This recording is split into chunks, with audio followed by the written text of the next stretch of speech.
अब तक जो देखा वो सब ट्रेलर। यहाँ से आपकी 5 मिनट की ये स्टोरी है और रियल स्टोरी है। 150 साल बाद ठाकुर जी यहाँ से ब्रिज वापस चले जाएंगे।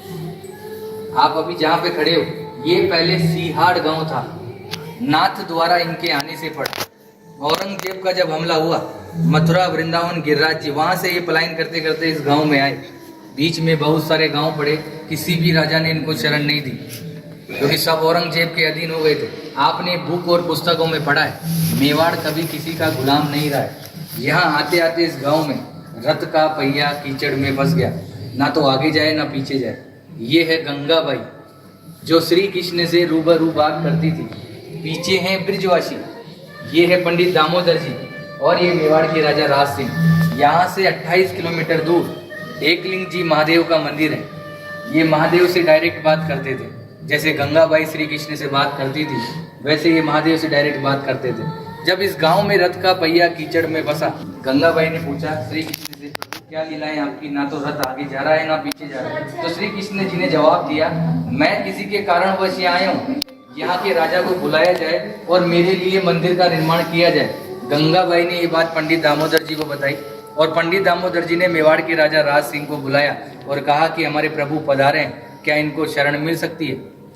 तो राजा राज सिंह ने जवाब दिया, मैं मेरे गुरु आराध्य से पूछता हूँ, अगर वो इजाजत देंगे तो मैं मंदिर का निर्माण करवाऊंगा। ये महादेव के पास गए और बोला, प्रभु आपके मित्र और सखा पधारे हैं, क्या इनको शरण मिल सकती है।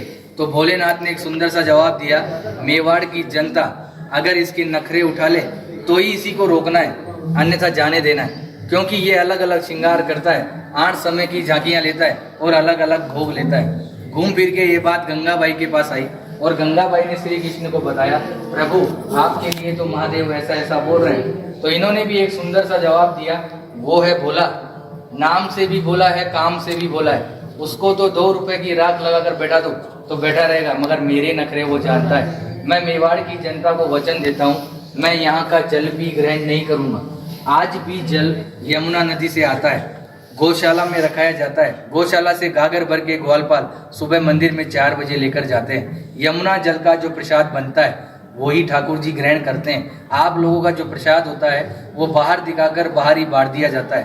कहते हैं किसी के कारणवश है, मीराबाई की कजन सिस्टर अजब कंवर बाईसा इनके साथ पासे खेलती थी। श्री कृष्ण को पता थी कि आज मेरे साथ ये पासे क्यों खेल रही है, मगर श्री कृष्ण जी जान चला के हारते गए और अजब कंवर बाईसा को जिताया और बोला कि मांग तुझे क्या चाहिए। तो अजब कंवर बाईसा ने कहा कि आप मेरे मेवाड़ में पधारिए। आज 350 साल हो गए ठाकुर जी को यहाँ विराजते हुए। 150 साल बाद अपन भी जीवित रहे कि ना रहे, ये वापस जतीपुरा चले जाएंगे। आज भी निज मंदिर में रथ रखा हुआ है, नाथद्वारा के मंदिर में, गेट नंबर 2 के पीछे। वो कांच में बिल्कुल पैक है।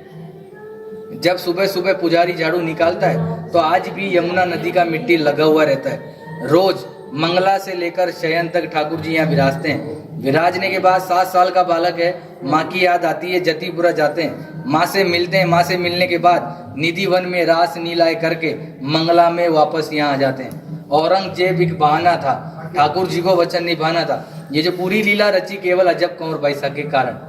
औरंगजेब को ये वहां भी हरा सकते थे, मगर औरंगजेब इनका मंदिर तोड़ने श्रीनाथ जी के मंदिर में आया। उसकी माँ भी उसके साथ आई। जैसे ही औरंगजेब मंदिर के अंदर गया, अंधा हो गया, उसको कुछ नहीं दिखाई दे रहा। बाहर आके बोला, माँ मैं अंधा हो गया, मुझे कुछ नहीं दिखाई दे रहा। तो माँ ने कहा, बेटा ये है छलिया, छल करता है, मगर तूने मेरी बात नहीं मानी। अब तू इसके पैर पकड़ेगा तो ही ये तेरे को माफ करेगा। मगर औरंगजेब घमंडी था, वो वापस मंदिर के अंदर गया, थक हार के उसने ठाकुर जी से माफी मांगी और ठाकुर जी ने उसको माफ किया। माफ करने के बाद ठाकुर जी ने उसकी आंख उसको वापस दी। आंख देने के बाद औरंगजेब बहुत खुश हुआ। खुश होने के बाद जो कोहिनूर डायमंड हीरा जो ठुडी पे लगाया जाता है वो औरंगजेब की माँ ने ही भेंट किया था। आज भी होली के अगले दिन, धुलंडी के दिन, बादशाह की सवारी निकाली जाती है। उसमें औरंगजेब का पूरा बाकायदा आदमी बनाया जाता है। उसको पूरे नाथद्वारा में जुलूस द्वारा निकाला जाता है। निकालने के बाद उसको मंदिर में ले जाया जाता है और मंदिर में ले जाने के बाद पनिशमेंट के तौर पे पूरे मंदिर को दाढ़ी से झाड़ू साफ करता है। ये कहानी रियल है और 150 साल तक होती रहेगी।